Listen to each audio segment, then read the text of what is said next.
ইসলামী আন্দোলন বাংলাদেশের প্রেসিডিয়াম সদস্য, জাতীয় উলামা মাশায়েখ আইম্মা পরিষদের মুহতারাম কেন্দ্রীয় সভাপতি, বিশিষ্ট আলেমে দ্বীন আল্লামা নুরুল হুদা ফয়েজী।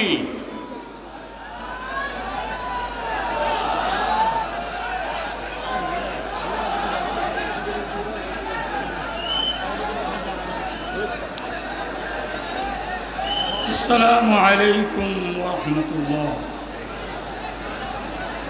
الحمد لله رب العالمين والصلاة والسلام على سيد الأنبياء والمرسلين وعلى آله وأصحابه أجمعين. সবাই রসুলের প্রতি মুহাব্বতের সেই দুরূদ শরীফ পাঠ করি। সাল্লাল্লাহু আলাইহি নবিয়্যিল উম্মি সাল্লাল্লাহু। أعوذ بالله من الشيطان الرجيم.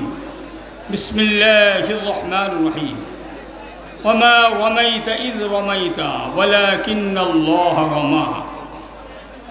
আল্লাহ পাক সুবহানাহু ওয়া তাআলা এই আয়াতে কারিমার মধ্যে শাব্দিক অর্থ হিসেবে যেটা আমাদেরকে আল্লাহ পাক বুঝিয়েছেন, মানুষ তার নিজের চরিত্র, নিজের স্বার্থ, নিজের দলীয়করণ এবং নিজের মতলব, নিজের সব কিছু বাস্তবায়ন করার জন্য এবং যা ইচ্ছা তাই করবে, এই যে মকরবাজ যারা রয়েছে, এরাই মকরবাজের মধ্যে শ্রেষ্ঠ নয়। কৌশল অবলম্বনকারী রয়েছে, এরাই শ্রেষ্ঠ নয়। সবচেয়ে বড় শ্রেষ্ঠ আমার আল্লাহ।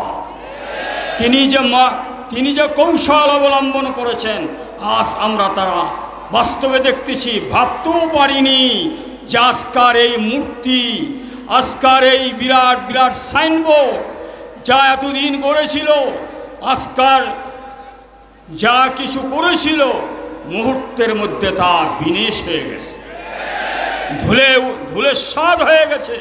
এটা কে করেছেন? কে করেছেন? আল্লাহ করেছেন। ইমানদারের দ্বারা, দেশপ্রেমিকের দ্বারা, যুবকের দ্বারা, ছাত্রের দ্বারা, জনতার দ্বারা ঐক্যবদ্ধ হয়েছে এই অন্যায়ের বিরুদ্ধে, অসত্যের বিরুদ্ধে, জালেমের বিরুদ্ধে, নির্যাতনের বিরুদ্ধে। মানুষের অর্থ পাচার দেশের অর্থনীতিকে বিনাশ করে দিয়েছে।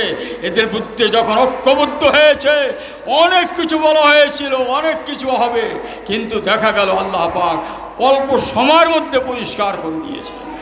এটা কি আমাদের বিশ্বাস আছে? বলে 3 সবক ভোলা যাবে না, 3 শর্ত বলা যাবে না। আজকার আমরা আসছি আলহামদুলিল্লাহ, এই 3 শর্ত আজকার বলা যেন প্রয়োজন হয় না। 3 শর্ত সাংগঠনিকভাবে আপনার সবাইকে মুখস্থ করাবেন, আমলে পরিণত করবেন। 3 শর্ত যেন থাকে। আর আলহামদুলিল্লাহ ইসলামী আন্দোলনের সৈনিকদের আজ আমরা দেখতেছি কর্মস্থলে তারা নিয়োজিত আছে। আজকার মন্দির ভাঙে না, মন্দির পাহারা দেয় ইসলামী শাসনতন্ত্র, ছাত্র আন্দোলন সৈনিকেরা।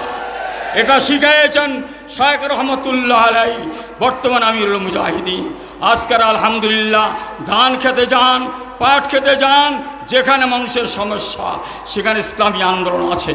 আমরা যেন আজকার এই নূতন দেশ, এই স্বাধীনতা পাওয়ার পরে শুকরিয়া আদায় করে আমরা যেন বাস্তবে সেটা দেখাতে পারি। আল্লাহ আমাদের তৌফিক দান করেন। এরা যারা শাহাদাত বরণ করেছে, আল্লাহ তাদের জীবনের গুনাহখাতা মাফ করে দেন, তাদের পরিবার পরিজনকে সবরে জমিল এখতিয়ার করার তৌফিক দান করেন। আর সর্বশেষ আমি একটু অসুস্থ, আমি আপনাদের কাছে দোয়া চাই।